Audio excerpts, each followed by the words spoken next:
Fair is foul and foul is fair. Hover through the fog and filthy air. Abracadabra! Hey there, 'Tis who? it's Chris the interviewer. I have a few questions to ask. Go forth to the pit of Akron.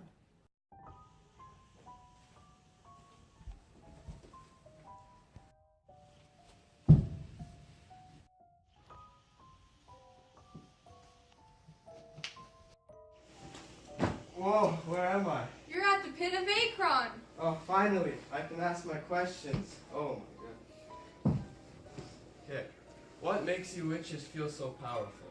From being able to change the weather, to controlling people's fates, and shaping a country's history, we witches do whatever we want. First off, we decided to mess with the fate of Macbeth, as we realized how important he was to Scotland, the only war hero to bring concrete victory. We saw that he had ambition in his heart, but he was also vicious on the battlefield. Not only this, but he was also very easy to manipulate. He did not notice the double meaning we had hidden in our apparitions. We felt powerful because we were able to change the way of nature, such as making Duncan's horses act abnormally after the murder. This helped people like Macduff reinforce their doubts about Macbeth, and it was easy for us to do what needed to be done when Hecate got mad. Yet manipulation and control are not the only aspects that make us feel powerful. Our decision-making was precise and careful, as we knew when to strike. In effect of all those aspects, we changed the fate of Scotland. How could we not feel powerful? Okay, moving on. What did you mean when you said fair is foul and foul is fair? It means that what used to be good will begin to be bad, and what seems to be bad will become good. In simpler terms, it means that appearance can be misleading and deceiving, as things are not always what they seem to be. For example, when Macbeth betrayed Duncan, Duncan thought Macbeth was a devoted and loyal subject, when actually Macbeth ended up killing him. This shows that Macbeth was not who Duncan thought he was. After being that greed and ambition can lead to destruction. When the witches arrive, Macbeth turns from fair to foul, as Macbeth goes into murder, greed, and wrongful tendencies. He got caught up in his ambition, which turned him to the most foul, and played the major part in his downfall. After all, the witches were not who they seemed to be after he lost the double meaning of our apparitions, which caused him to be overconfident. Why do you witches avoid answering any questions? By not answering questions, it leaves more place to wonder, which is all the fun. With them knowing their new prophecies, they have to decide what they want to do with the information, whether it be that they are patient and can wait for their destiny, or it be that they take matters into their own hands, making it a self-fulfilling prophecy. No matter what, we witches give them magical insight into the future, the good and the bad. But will they be able to decipher what is true from what is wrong? And what are the double meanings?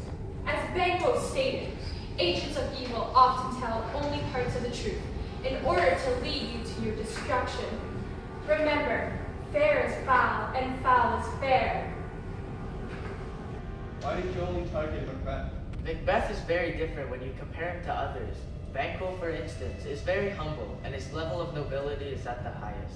Messing too much with Banquo's fate wouldn't have done much because he wasn't as vital to Scotland's victory during the war. If Banquo killed King Duncan, it wouldn't make much sense due to the fact Macbeth was closer in line to becoming king, and it would not have been as big of a prize. Banquo is a simple man who was not affected greatly by the prophecies, as he did not believe they were true, and he does not have as much ambition as Macbeth had. Even though the prophecies interested him, he would never think of committing acts of treason. Also, Banquo has a son to look after, which means he has additional drops of sympathy and empathy in his heart, opposite to Macbeth. When we look at Macbeth, we see a vicious and valiant warrior who will do anything to his ambition. He is our prey because he is Duncan's cousin, and his emotions are easy to manipulate, as his tragic flaw manipulated him more than we ever. Another Another reason to add to this is Lady Macbeth, as she jumped to aid Macbeth in persuading him to go through with the evil act. She had more evil in her heart than Macbeth had before, but that changed after the deed was committed. In comparison, Lady Macduff would never accept the prophecies if Macduff had received them. For these reasons, we manipulated and controlled Macbeth indirectly to take his fate into his own hands, to ultimately change everything. How do Banquo and Macbeth react to your prophecies? Banquo reacted somewhat jealous because of the prophecies we gave Macbeth. He asked, "What about my prophecies?" after he told Macbeth his, but Banquo didn't believe that they would come true. At first, he thought it was all fake. Then it transitioned into curiosity when Macbeth's first 2 prophecies came true, but he wouldn't commit acts of treason.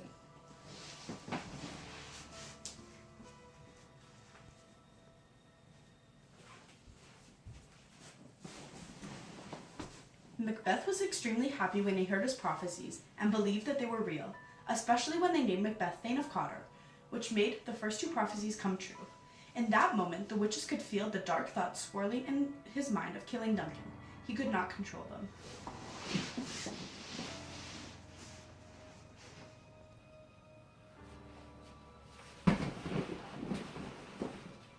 He knew that he was willing to do anything to make his prophecy come true, making it a self-fulfilling prophecy. If only he could have been more patient.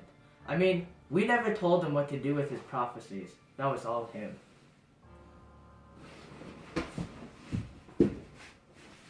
Why'd you believe in the prophecies so much?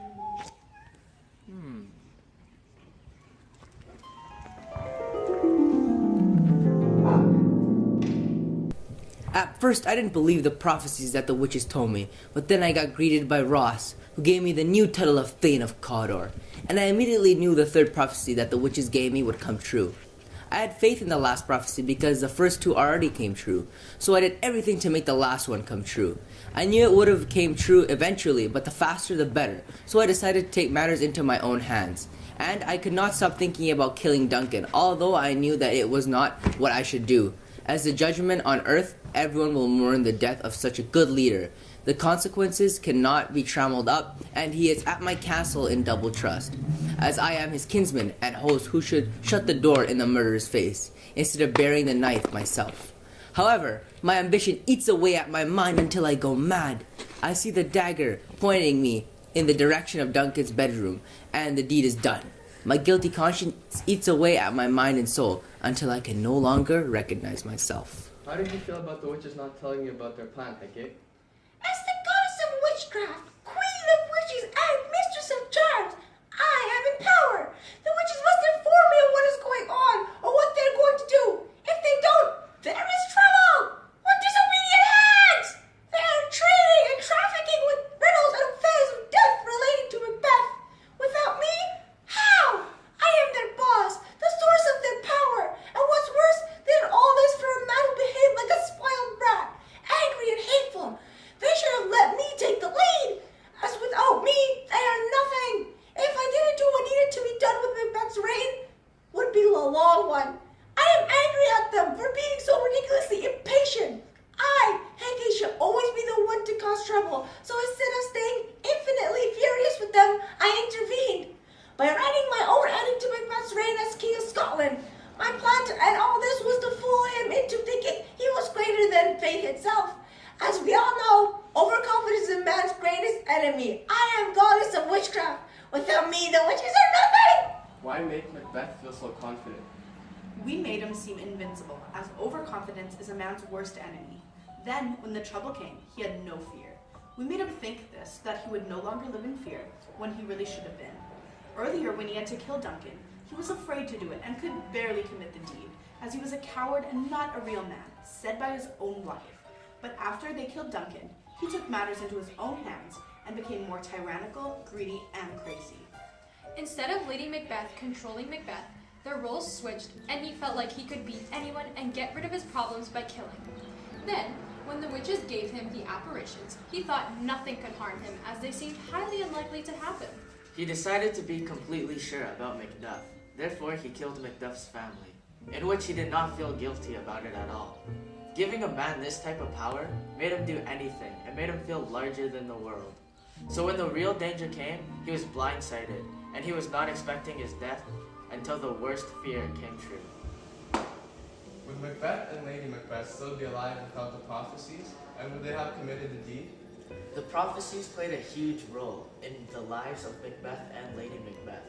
Without Macbeth's prophecies, he would not have thought of the reasons to kill or not to kill Duncan. With the help of Lady Macbeth's emotional attacks to his manhood, his ambition took the best of him.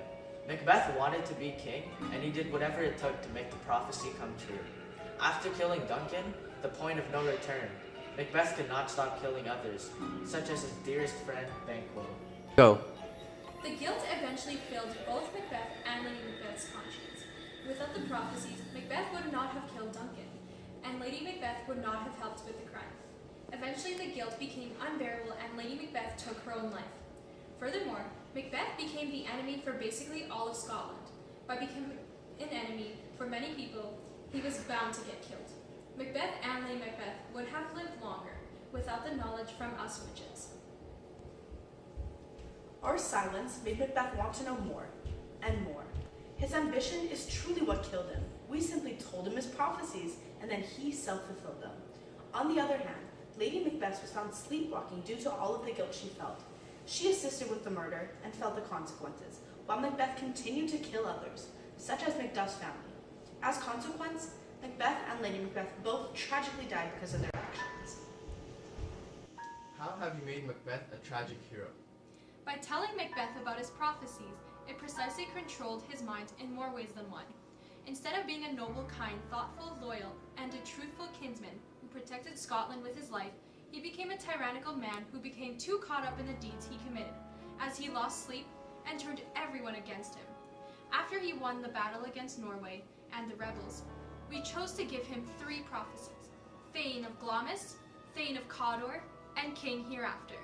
With Macbeth's knowledge of the prophecies and his new title of Thane of Cawdor, he could either act upon his dark desires of killing Duncan, making it a self-fulfilling prophecy, or he could wait for his destiny to kick in. With ambition pushing him to act upon his wishes, and Lady Macbeth pushing him to act like a man, they committed the deed of killing King Duncan, followed by more murderous acts, like killing Banquo and killing Macduff's family and servants. We witches never told him what to do with his prophecies. That was all him, although our powerful gifts persuaded and controlled him. He made it easy for us witches to control him, which ultimately caused him to have a tragic flaw that every tragic hero has, which led to his downfall. But that part was all him. We knew what we had to do, and Macbeth did too. Banquo tried to warn him, but he did not listen. After all, people are not who they seem to be. Alakazam. Alakazam! Alakazam!